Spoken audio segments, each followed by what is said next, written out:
Good afternoon, everybody. So this is the second weekly instalment of Freddie's weekly update. Hope you're all well. First of all, to start off with the thank yous and well dones for the week.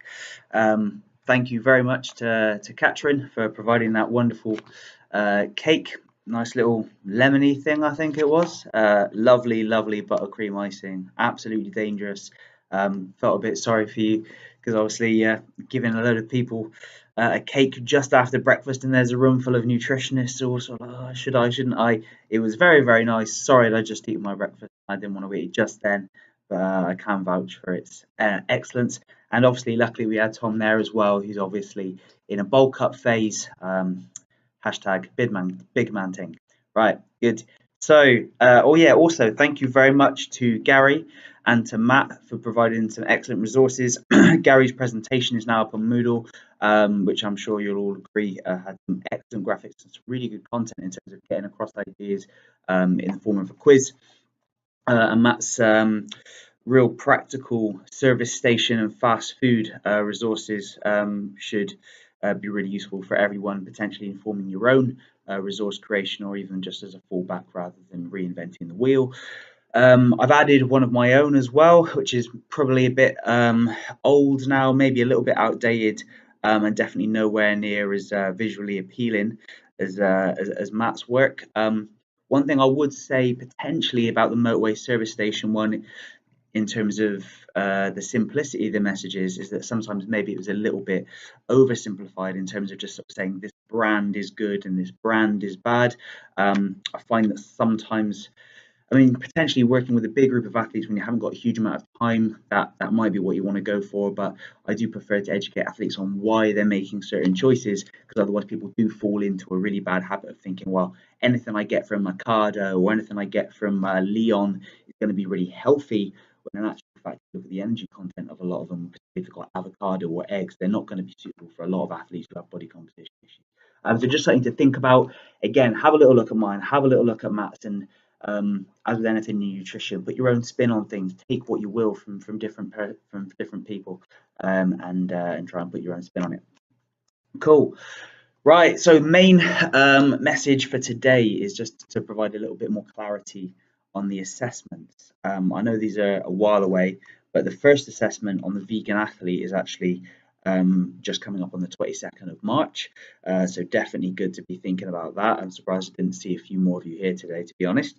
So yeah, this is a case study on a vegan athlete. The name may be a little bit misleading. Obviously, you have not met this particular vegan athlete. It's a prospective case study, which is a very difficult phrase to say.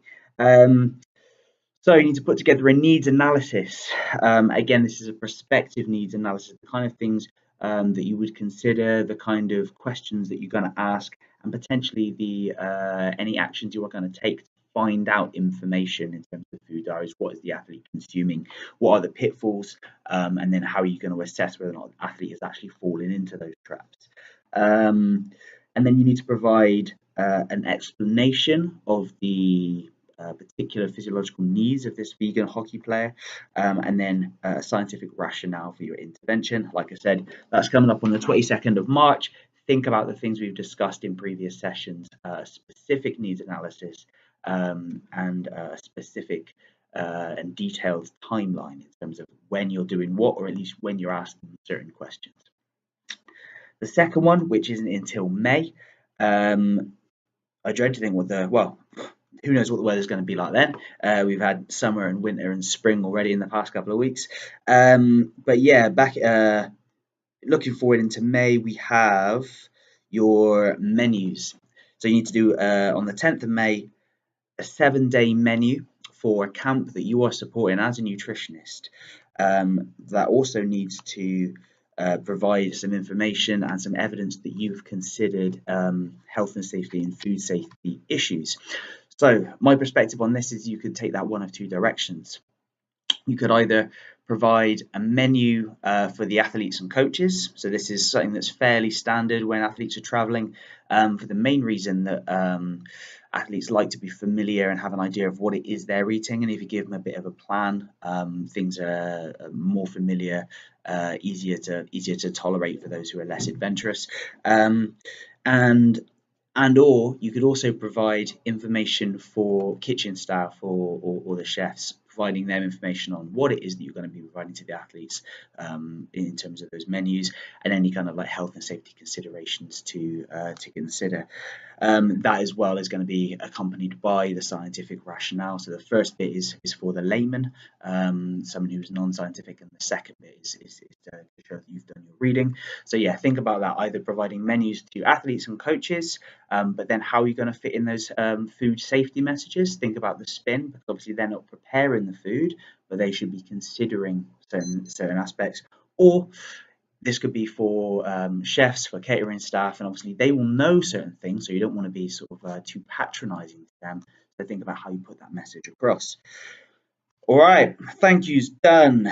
Clarity on the next assessments, partly there. If anyone's got any other questions, obviously come find me. I'm there and about on Wednesday, or send us an email. And then finally, a couple of tasks, things to do.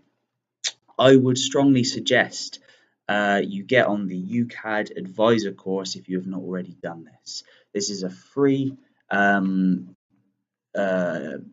essentially a qualification, and doesn't carry a huge amount of weight, but it's really good for your own personal learning. So yeah, free qualification done by UK Anti-Doping, which you can access online. I've got the tab open now, and I will send a link to you. It is ucad.coachwisehub.com. ucad.coachwisehub.com, or if you just Google UCAD Anti-Doping Advisor course, that is an easy enough thing to find.